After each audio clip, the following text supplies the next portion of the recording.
In Cherrywood Lane, where the homes boasted manicured lawns and every doorstep had a welcome mat, the day began with the comfortable predictability of suburbia. Julia Harper, a woman whose smile was as warm as the sun-drenched azaleas lining her walkway, juggled the morning's tasks with practiced ease. Her son Timmy, a curious boy with tousled hair and an ever-present streak of chocolate on his cheek, delighted in the simple joys of boyhood. As the neighborhood stirred to life, the soundtrack of morning routines played out, a symphony of sprinklers hissing, car engines purring, and dogs barking their greetings. Sparky, the Harpers' beloved beagle, added his voice to the chorus with enthusiastic howls that seemed to say, "Wake up, world." Julia, multitasking between brewing coffee and reviewing her work schedule, called out reminders to Timmy for his day at school. She glanced at the clock, her efficiency unmarred by the chaos of a morning rush. "Timmy, did you pack your science project?" she asked, her voice rising above the sizzle of eggs on the stove. "Got it, Mom, and Sparky's been fed, too," Timmy responded, emerging from a sea of backpack straps and textbooks. Sparky, with his tail wagging like a metronome set to allegro, danced around Timmy's feet, eager for the day's adventures. Neighbors waved from their driveways, exchanging pleasantries and plans for the evening's neighborhood watch meeting. Mr. Harrison, retired but never idle, tended to his roses, his hands a testament to a lifetime of labor and love. He nodded to Julia as she retrieved the morning paper, its headlines promising nothing more exciting than the local bake sale. "Beautiful day, isn't it, Julia?" he called out, his voice rough but friendly. "It's perfect, Mr. Harrison," she agreed, her heart light. "Makes you grateful for the peace and quiet of Cherrywood Lane." As the morning waned into afternoon and the school bus disgorged its cargo of chattering children, Cherrywood Lane's tranquility remained unbroken. Sparky, always the first to greet Timmy upon his return, was conspicuously absent. Julia, with a frown creasing her brow, called out for their four-legged family member, her voice threading through the white picket fences. "Sparky, Sparky, where are you, boy?" she called, each unanswered call injecting urgency into her voice. Timmy, his face a canvas of concern, joined the search, his young voice eager and hopeful. The shadows grew longer, and the neighborhood's serenity was pierced by the growing realization that Sparky, the little dog with the big personality, had vanished. The day, like any other, had taken an unexpected turn, and the mystery of Sparky's disappearance began to unfold, transforming Cherrywood Lane from a picture of suburban bliss into a tableau of concern and mystery. As dusk painted the sky in shades of lavender and gold, a hush settled over Cherrywood Lane. The usual hum of domestic harmony was replaced by an uneasy silence, broken only by the occasional rustle of leaves in the gentle evening breeze. Julia's voice, usually so full of vibrant confidence, now carried a tremble of concern as she called out again for Sparky. Timmy, his earlier excitement about the school's field day forgotten, scoured the familiar nooks of their yard where Sparky loved to bury his treasures. But the usual rustling response of Sparky's explorations was absent, the yard devoid of life except for the worried pacing of its human occupants. Julia's calls intensified, carrying across the neatly trimmed hedges to where neighbors began to take notice. Mr. Harrison, who had been sitting on his porch enjoying the evening air, put down his newspaper with a frown. His own dog, Duke, lifted his head, sensing the tension. "What's the fuss about, Julia?" Mr. Harrison called out as he walked over, Duke ambling behind him. "It's Sparky. He's missing," Julia replied, her face reflecting the colors of the twilight sky, a mix of hope and fading light. Mr. Harrison's frown deepened. "Let's spread out. He can't have gone far," he said decisively, the military man in him taking charge of the situation. Door by door, the news of Sparky's disappearance spread, and with it grew a collective concern. Mrs. Pennington, who always had her ear to the ground for neighborhood gossip, now used her network for the greater good, dispatching her grandchildren to search the nearby park. Ms. Parker, the local high school teacher, paused her evening grading to join the search. her flashlight cutting through the encroaching darkness. Even the Chandlers, a young couple usually absorbed in their tech gadgets, emerged to lend a hand, their smartphones lighting the way. The neighborhood, a patchwork of individuals and families, united in a common purpose, transforming from isolated households into a community with a shared heart, a heart that ached for the safe return of a little dog that had, without knowing, woven himself into the fabric of their lives. As night fell and the stars blinked into existence above, Julia felt a cold knot of fear settle in her stomach. She looked at Timmy, his eyes wide and shimmering with unshed tears, and knew they couldn't give up, not now, not ever. "We'll find him, Timmy," she whispered, more to herself than to her son. "We're not alone in this." Cherrywood Lane, with its lights flickering in solidarity and its people searching tirelessly, was no longer just a backdrop to their lives. It was a testament to the bonds that tie, the care that neighbors can carry, and the hope that, even in the darkest moments, refuses to be extinguished. Sparky was out there somewhere, and they would move heaven and earth to bring him home. The following morning, a veil of worry shrouded Cherrywood Lane. The usually vibrant community was subdued, the absence of Sparky's cheerful presence leaving a palpable void. As Julia and Timmy stepped outside, a crisp breeze carried the remnants of conversations from concerned neighbors, gathering in small clusters along the sidewalk. Posters with Sparky's grinning face were already plastered on lampposts and community boards, thanks to the efforts of Mrs. Pennington's grandchildren, who had risen early to canvass the neighborhood. "Missing, beloved family dog," the posters declared, urging anyone with information to come forward. Julia, armed with a fresh stack of flyers and a determined glint in her eyes, joined the impromptu meeting on Mr. Harrison's lawn, where a plan of action was quickly taking shape. "We'll need to split up," Mr. Harrison directed, his voice firm. "Cover the parks, the schoolyard, and don't forget the alleyways. Dogs can find the strangest of hiding spots." Timmy, clutching a flyer to his chest, nodded solemnly, his usual boyish energy redirected into the search effort. "Can we put posters in the grocery store, too?" he asked, thinking of every place Sparky had accompanied them.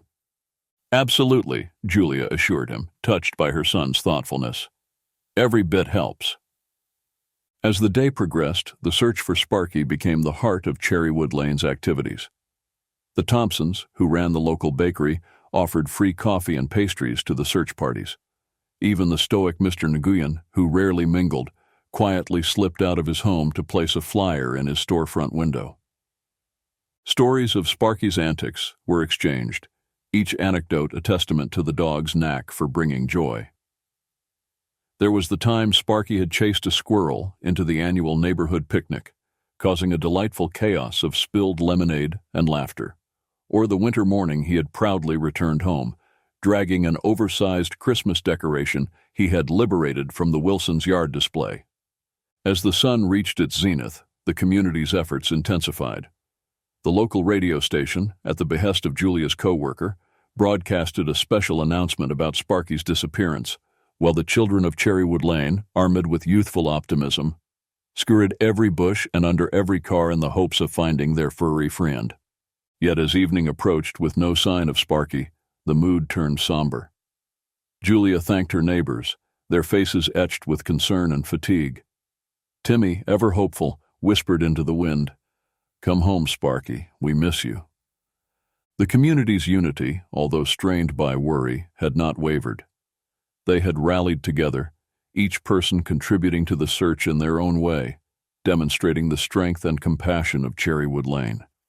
And as they retired to their homes, a silent vow was shared. They would not rest until Sparky was back where he belonged. Under a sky that turned from cerulean to a dim gray, the search for Sparky continued with an air of desperation. Julia and Timmy, accompanied by a few steadfast neighbors, extended their search beyond the familiar streets of Cherrywood Lane into the dense copse of trees that marked the edge of town. The forest, usually a place of solace and play for the children, now seemed vast and foreboding. "Sparky has never gone this far before," Julia murmured, her voice barely a whisper against the rustling leaves. Timmy, clutching a limp leash, scanned the thick underbrush with wide, expectant eyes. Mrs. Pennington, ever the busybody, had organized a group of volunteers at the community center, plotting out areas on a large map, her finger tracing the streets like a general planning a critical maneuver. "We'll cover the south end by the creek tomorrow," she declared, her tone leaving no room for debate. As dusk crept upon them, Julia's heart sank with the setting sun. Each rustle in the underbrush, each snapping twig, had sent a jolt of hope through her, only to be dashed when no wagging tail emerged.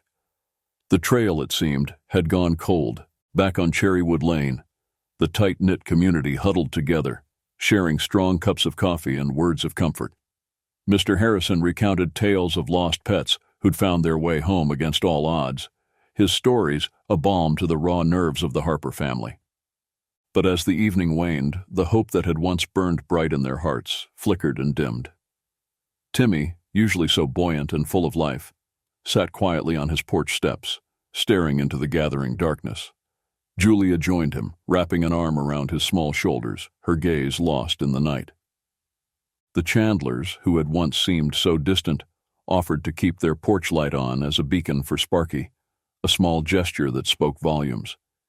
Even Mr. Nguyen, his usual stoicism softened by the community's plight, checked his backyard one last time before retiring for the night. In the quiet moments before sleep, Julia whispered a prayer, not to any deity in particular, but to the universe itself, to guide Sparky home. And though the trail had grown cold, the warmth of Cherrywood Lane's spirit remained, a testament to the power of community and the unyielding bond between a boy and his dog. The new day broke with a crisp freshness, the dawn chorus of Cherrywood Lane birds sounding more poignant than ever.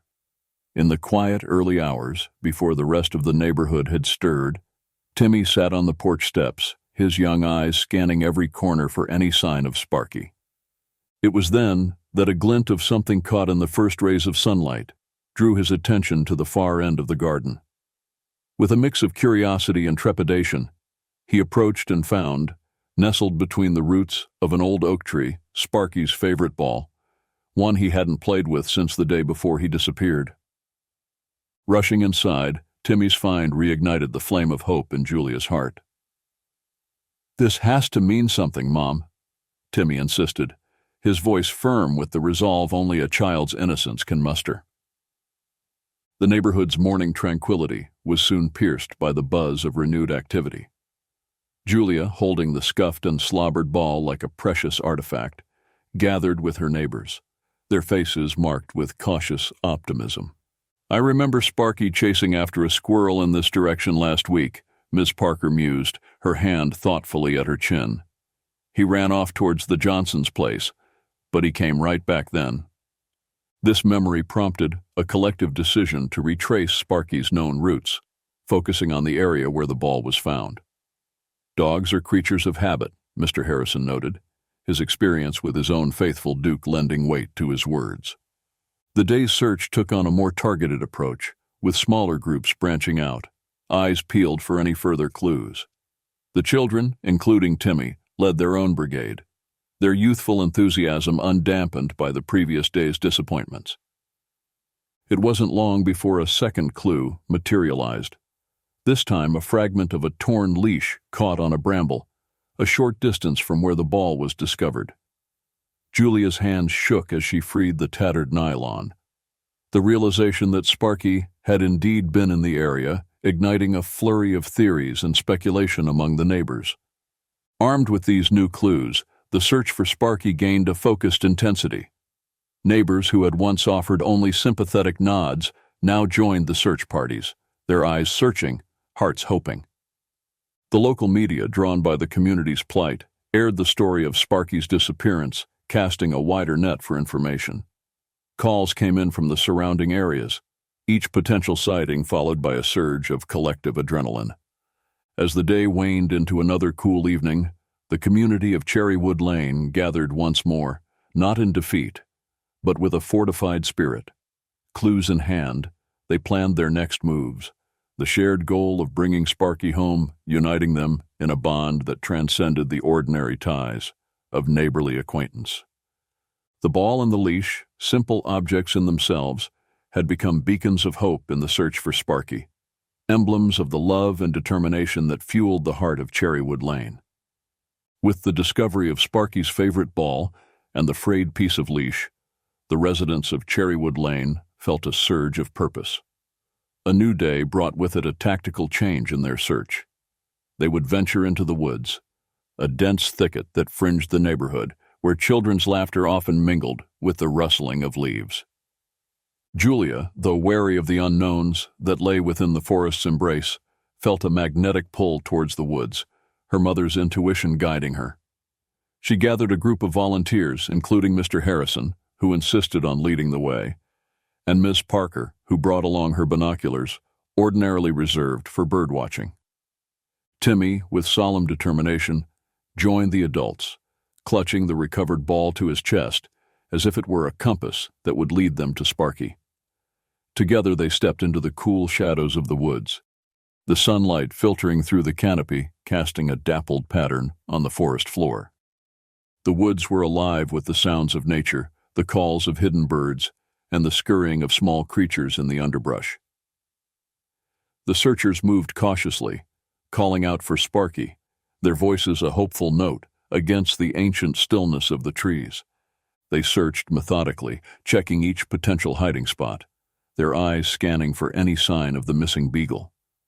As they delved deeper, the forest revealed its hidden beauty, the sparkle of a stream, the sudden flash of a deer darting through the undergrowth, the intricate dance of light and shadow.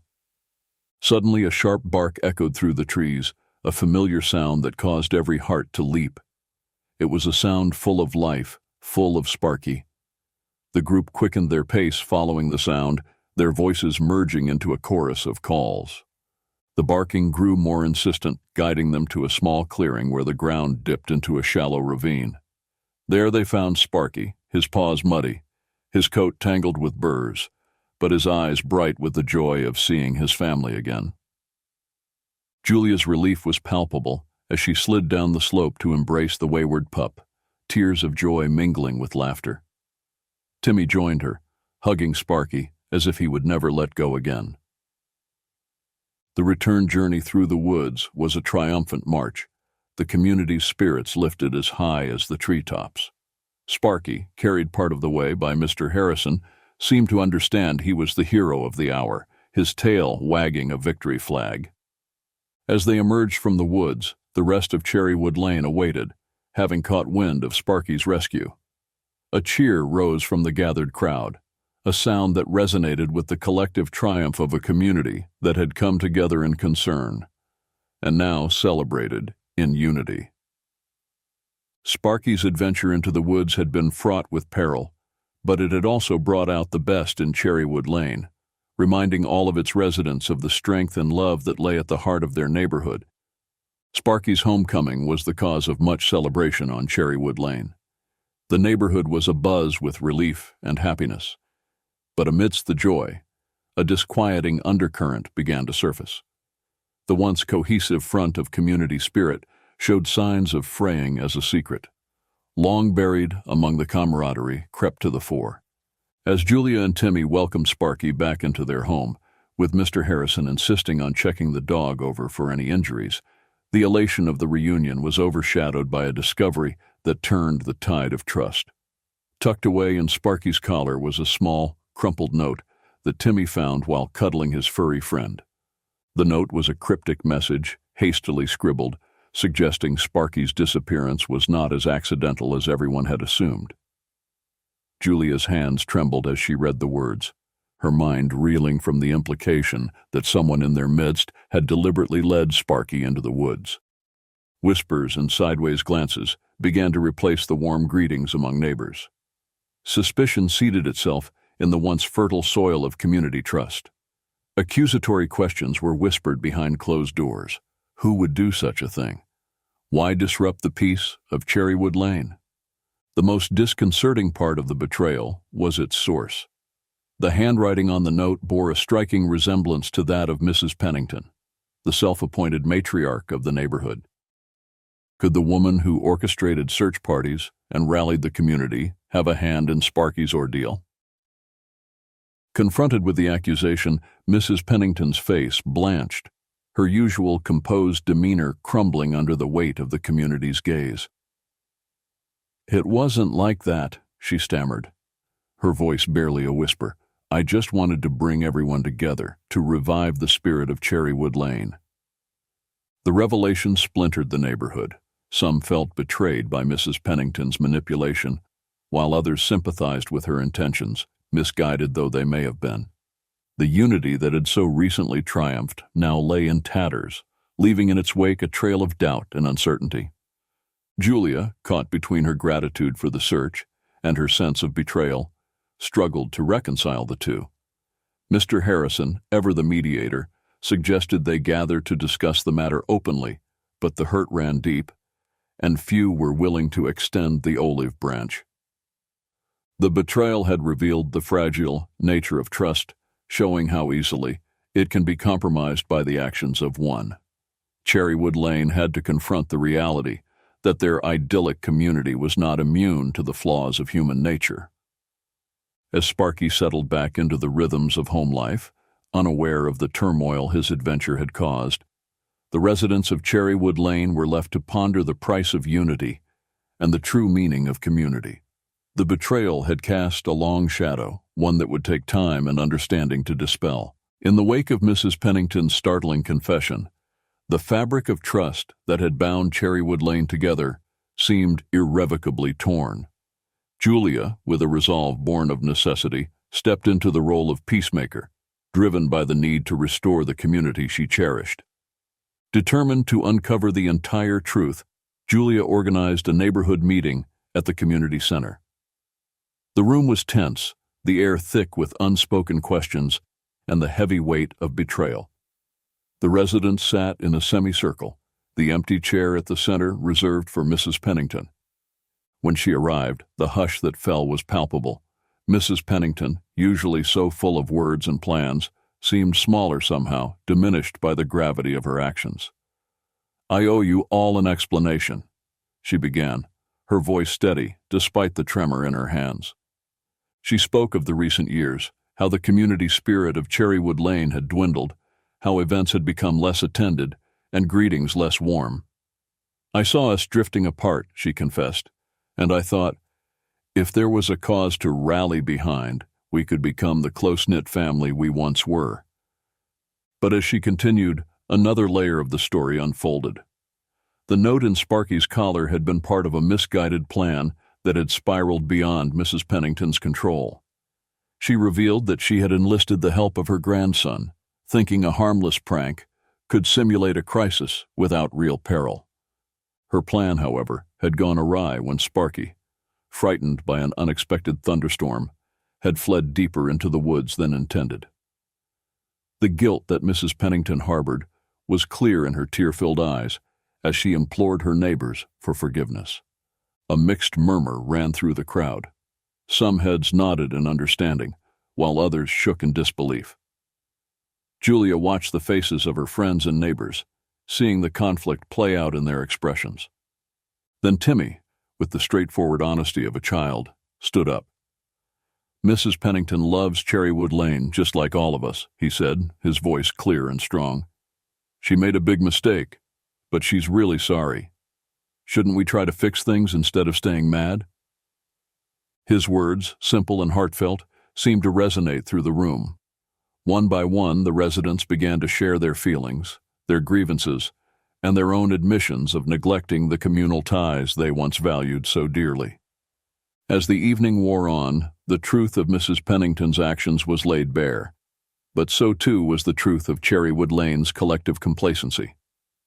In seeking to uncover the facts behind Sparky's disappearance, they had inadvertently revealed the cracks in their own community, now given the chance to mend them anew. The air in Cherrywood Lane was heavy with the aftermath of revelation and reflection, but as the community struggled with the fabric of their trust, an unexpected twist was about to unfold, one that would bring a lighter note to the somber tune that had been playing. Little did the residents know, Sparky had his own tale that none could have guessed. As Julia and Timmy continued to observe Sparky's behavior following his return, they noticed an unusual pattern. He would often sit at the edge of the garden, staring intently into the woods, his ears perked up in anticipation. Curiosity piqued, Timmy decided to follow Sparky on one of his excursions. With stealth uncharacteristic of a young boy, he trailed behind the beagle as it trotted purposefully into the woods. To Timmy's astonishment, Sparky led him to a hidden glen where a family of foxes played in the dappled sunlight. It appeared that during Sparky's disappearance, he had stumbled upon this family and, against the laws of nature, had befriended the wild creatures. The young foxes yipped and danced around Sparky, clearly familiar with the beagle. When Timmy relayed his discovery to the neighborhood, it brought a collective sense of wonder and amusement. Sparky's betrayal was nothing more than a new friendship with the forest's other inhabitants. The revelation brought smiles and laughter, a much-needed respite from the tension that had gripped the community. Mrs. Pennington, in particular, found solace in the story. Her mistake had been in trying to manipulate life to fit her ideals, but Sparky had shown them all that sometimes the most beautiful connections happen naturally and without human intervention. Julia organized a Sparky's Secret Life picnic in the woods, inviting everyone to observe Sparky and his unlikely friends. The gathering was magical, with children and adults alike marveling at the sight. Cameras clicked, capturing the candid moments of cross-species camaraderie. This simple event became a turning point for Cherrywood Lane. It served as a reminder that sometimes the unexpected can bring joy, that community isn't just about shared problems, but also shared delights, and that every resident, even the four-legged ones, had their own secret lives that deserved respect and space. As they left the woods that day, the residents of Cherrywood Lane did so with lighter hearts. Sparky, trotting alongside Timmy, seemed to wear his newfound status with a certain pride, his tail wagging a narrative all its own. Despite the brief interlude of mirth provided by Sparky's secret escapades, Cherrywood Lane couldn't escape the undercurrent of discord that Mrs. Pennington's deception had stirred. Conversations that once flowed easily now met with awkward pauses, and the neighborhood's vibrant social media groups fell into a lull of inactivity. In the cool of the evenings, when residents would typically gather on their porches, a noticeable chill kept them inside. The betrayal had struck deeper than anticipated, and the community found itself at a crossroads, grappling with the tension between the desire to forgive and the difficulty of forgetting. The division was palpable at the local grocery store, where neighbors would cross paths. Polite nods replaced warm greetings, and the aisles echoed with the whispers of divided opinions. Some felt that Mrs. Pennington's actions, though misguided, came from a place of love for the community, while others argued that the ends could never justify the means. Even the children, who often played without care in the streets, seemed to sense the rift. Their laughter, which usually filled the air, was subdued, their games less boisterous. The adults' complex web of emotions had inadvertently cast a shadow over their innocence. At the monthly town hall meeting, the issue came to a head. The agenda, usually filled with community events and announcements, was overshadowed by the need to address the elephant in the room. The mayor, a kindly woman with a knack for diplomacy, opened the floor for discussion, hoping to bridge the divide. One by one, residents stood to voice their thoughts. The mechanic, whose family had lived on Cherrywood Lane for generations, spoke of the importance of unity and forgiveness. The local baker, who knew everyone's favorite pastries by heart, reminded them that no community could thrive on grudges. Yet for every call for harmony, there was a counter-argument highlighting the breach of trust and the need for accountability. The debate grew heated, voices raised not in unison, but in discord. It seemed as if every pent-up frustration and buried grievance found its way into the conversation. As the meeting drew to a close, no resolution was reached. The mayor, with a heavy heart, called for a recess, suggesting that perhaps time would be the salve needed to heal the community's wounds. Cherrywood Lane, once a symbol of suburban bliss, had become a community divided, its future uncertain, as the members pondered the delicate balance between forgiveness and justice. The schism within Cherrywood Lane deepened as days turned into weeks. It seemed the once tight-knit community might never recover from the rift Mrs. Pennington's actions had caused. But it was during this time of division that the heart of Cherrywood Lane began to reveal itself, quietly, subtly, through acts of unspoken kindness and shared history that refused to be ignored.